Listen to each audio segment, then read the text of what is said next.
Hello everyone, in today's world I am going to show you how to implement proper enterprise design pattern in Salesforce development using the fflib common library. Now here is the thing, in today's Salesforce world it is not very common to follow design principles like separation of concerns, unit of work or patterns like factory patterns. So what eventually happens? As you see on the left side, we have common issues I am sure you must have come across very often. Massive trigger handlers, you know what I am talking about. Those 1000 or maybe 2000 line trigger handlers that try to do everything. Then we have mixed logic, business logic with data access layer all jumbled together in the same class. This makes the code incredibly hard to test and debug because everything is so tightly coupled. And here is the real pain. When you need to make changes 1 year down the line, it's literally a nightmare because you're scared of breaking something else. Plus, there are every chances you end up copying and pasting the same logic everywhere because there is no clean way to reuse it. Now see the right hand side. This is what we actually need. We need clean separation of concerns where each piece of code or class has one job and it does it really well. We need testable components that we can unit test in isolation without setting up whole bunch of data. We need reusable code that we can leverage across different features. Most importantly, we need a maintainable architecture that follows established patterns. Because let's be honest, writing code is easy, but writing code that your team can understand and maintain years 2 years from now, that's the real challenge. And that's exactly we are going to solve today using the fflib patterns. So let's dive it into our use case and see how we can transform this messy approach into something clean and professional. So before going into live scenario and demo, let's find out what SOC or separation of concern really is, which is the key concept we are going to use today. So simply put, it is a design principle that says let's give each piece of code one job and let it do that job really well. Instead of having one massive class that handles everything, you break it down into different sections where each section has a separate responsibility. This is the foundation of clean architecture, and fflib library makes implementing this principle incredibly straightforward. Alright, let's get into our real world scenario that we are going to build today. So this is not some theoretical example. This is the kind of integration you will actually encounter in your production world. Here is the flow. External system sends us the email with CSV attachments containing company, case and activity information. Our Salesforce org needs to automatically process these emails, parse the CSV data, and create the appropriate records. The process is pretty much straightforward. We have to create three types of records: account for company information, cases that are related to these accounts to keep track of what this external system is doing, firm activity, which is a custom object that tracks specific activity for each firm. Now, these activities are different from normal tasks and events which we have seen in the Salesforce world. Let's see, a small scale financial firm is involved in activity related to giving advice related to personal finance or maybe car insurance. So these activities are stored in parent activity object and linked to organization via junction object called firm activity. Now let's see the schema to understand it little better. So if you can see, activities and cases are standard object and they have standard relationship. Now firm activity is an object which is linked with both account and activity, which are master of the firm activity. So firm activity is a junction object. So what makes this scenario interesting is the relationships. We are not just creating isolated records, we need to properly link data all while ensuring data integrity and handling potential duplicate. This is exactly the kind of scenario where proper architecture patterns will shine. Now let's see how our CSV looks like, which we receive via email from the external system. So we have columns like source system case ID, some column related to firm and its address, and in the end there is a column storing activities a firm can perform. Notice that the firm can perform multiple activities, three in our case. The same firm and case information is repeated in three rows. Let's now briefly touch about the project. So it mainly consists of objects and classes, including custom metadata. You also need to add some reference data, for example, sample activity records and custom metadata records to make this project work. Details are mentioned in the wiki section of the GitHub repo, whose link I am providing in the description. Now let's finally talk about the class structure and diagram, and then we will go into their details. So first in the line is CSV email service handler, which is our entry point. It is automatically invoked by Salesforce to receive email with CSV attachment. So it does all sorts of file validation. For example, columns are present or not, their names matching as per requirement. It dynamically instantiates the service class using reflection, sort of reflection, to process the data taking help of custom metadata. Next is email service utility.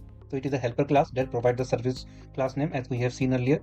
And as it we have discussed, it enables dynamic instantiation in the email handler. So the benefit is like, it supports configurability and loose coupling via reflection as we had talked earlier. So the next in line is email service implementation class. So it is a core class that passes the CSV via some mechanism, ensure only single account and case records are created as per requirement, and create multiple firm activity records. So the key here is that this is the class that coordinates with our selector, domain and unit of work layers.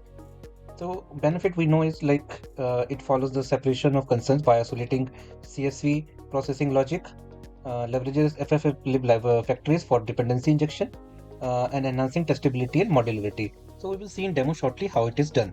Next in line is email service app factory. So it is our central registry defining fflib factories to instantiate services, selected domain and unit of work for account cases and firm activity processing. So as the name suggests, it implements the factory pattern by making use of dependency injection principle, promoting loose company. It centralizes configuration, making it easier to swap implementation for testing or for new requirements. So for example, tomorrow we need to instantiate, let's say, contact object for unit of work or unit of work pattern for performing DMS. So all you need to do is to add a mapping for this object in this class. So next, let's see quickly the activity selector class. It queries the activity record, we will see in the demo, to map the activity code from the CSV to their IDs, and it is used for creating the firm activity records. We will see it shortly. And then there are the domain layer classes like account domain and the case domain classes. So account domain basically handles the domain logic for accounts records, applying the defaults and validation rules before the DML operations. So now at the last, as a sort of demo, let's see all these classes in little detail, how they're working together to achieve your business functionality. So first is this CSV email service handle class. So we already talked about this class in detail. All it is doing is basically, it is implementing this messaging.inbound email handler. And in this handler, there is a method handle inbound email. So what it is doing, it is getting an attachment and it is doing some sorts of validation. We have not implemented the validation yet. And this line is important, like as we have discussed, it is using the type or name method to instantiate the class name. It is getting using the custom metadata, right? So next in line is email service utility, and it is called by email CSV email service handler class, as we have seen it from here. Email service utility get service class name method is called here, which is basically this method, and it is returning the name of custom metadata, the metadata which we have talked earlier, right? So next is email service implementation. So as we have seen, our Apex email service handler class, it is called getting the name of this particular email service implementation class, which is the service layer class, and it is calling this process attachment method. So this method is called from our Apex email service handler, and as we see here, it is actually parsing the CSV details which are passed. First it is splitting by rows and then by the columns, and if we see here, it is running a for loop and processing each of the CSV line one by one. And if you see here, it is creating an account record. So if it is checking from the map, the account is already present or not, because if we see the CSV, there are 3 rows and all contains the same form record, right? So it is checking if the account is not already present, it creates the account record. Similarly, if you see here, it is creating the case record, and then it is collecting the activity codes that are present in the CSV, like this one.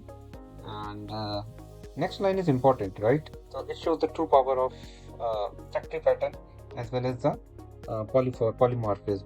So this is calling the email service app factory class, the next class we are going to talk about, and instantiating the activity selector class. So activity selector class, this class which we have talked a little while back, right? So in the email service factory, let's talk about this factory in a little bit detail. If you see here, the first it is instantiating the unit of work factory classes. Basically, you are registering which subject types this factory can manage within a single transaction boundary. So essentially you are saying these are the objects on which I will be doing the DML operations, and I want all of them should be handled in a one atomic transaction with proper rollback capabilities, right? So this second paragraph is about instantiating the selector factory classes. And if you see here, it is again you are creating a type safe mapping between subject types and their corresponding selector layer classes. So when you need to query the data, the factory will instantiate the appropriate selector class. So this is the selector class one we already talked about. Account, similarly we can have the account selector class also. So it is instantiating the appropriate selector class based on the subject type you are requesting, right? In the end, we have this we are instantiating the domain factory classes.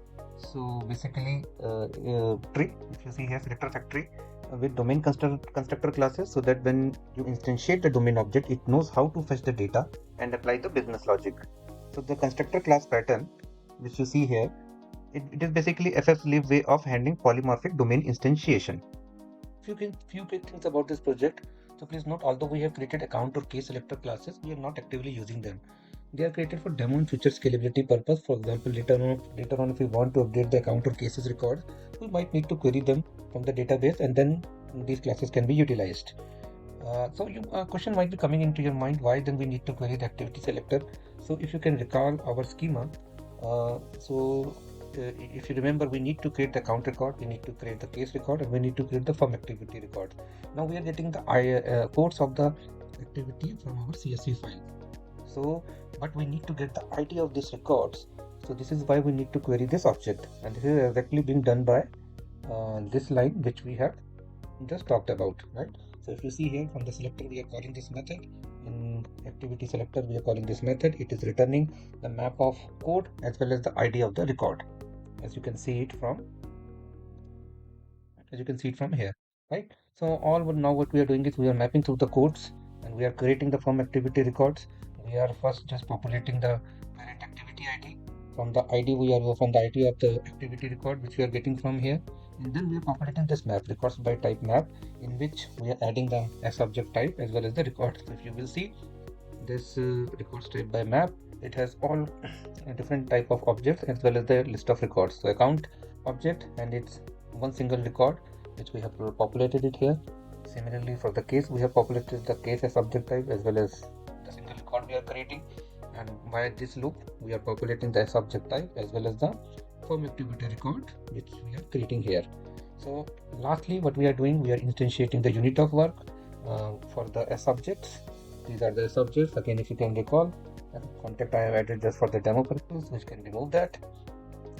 And if you will see here, we are just now looking through this records by type and we are here instantiating the domain factory. Then now if you see the domain factory, it just does not know about which as a subject. We are passing the subject from this map, and automatically it is calling this on apply defaults and on validate method. If you see here, we go to the account.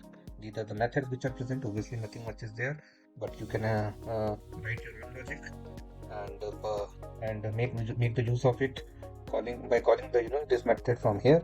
And lastly, if you see here, for each of the records which we are inserting, we are registering it within the unit of work. This is important. For each record you have to register it, and then you have to register the relationship. Now for relationship, it is important because these records are not yet created. So this line actually helps to create the relationship. If you see, if it is the instance of case, then you see registering the record with case account ID. If it is the record is the instance of firm activity, then again I am registering the firm activity relationship and creating the relationship between the firm activity and the account record. Lastly, when everything is done, we are just committing the record into the database. So if you see here, this is how all this project is built, and everything looks so much clean and scalable because each layer is doing its own job. And we can further improvise the project. We can further create some methods, for example, method to separately create the records as well as separately calling the activity record activity selector here. So they are different, you can make it more modular. Email services live in action. So for that you have to go to setup and search for email services. If you see here, I have already created one email service, but if you have not created, then you can create one. You can give any name. You have to select the Apex class. So for me, if you can recall, it is CSC email service handler. Don't forget to select accept attachment option. So it can be either all or it can be text, but for the sake of testing, you can select all. Ensure like this is blank, and once you click save, then you will get a service. And if you will go, you have to click the new email address also, and you have to generate a long email address. This is the email address from which you will be sending email to process the email attachments. So click new, and here you can give any name. Here you have to give any context user, and ensure like accept email from is blank, or the email ID from which you will be sending the email. So once everything is done, ensure your email service is active, and once it is active, just copy the long email address and go to your preferred email service like Gmail, and try sending the email. So give anything, and let me select the attachment. Once I select the attachment, I will just send the email, and in this way see here, you can see here, the account is created with, yeah, with the email and the activities option. The case is created and the form activities have been created. Yeah, so in this way, you can see like if your email service is working fine or not. So guys, with that, it's time to end this video. I hope concepts of separation of concern, unit of work, fflib based patterns are more clear to you than before. You have understood the advantages like clean, testable, and maintainable architecture that we can hope to get by following these patterns. So if you found this helpful, please hit the like button and subscribe to get more videos like this. Drop me a feedback or any other topics which you would like me to cover, and I will see you in the next video. Thank you very much.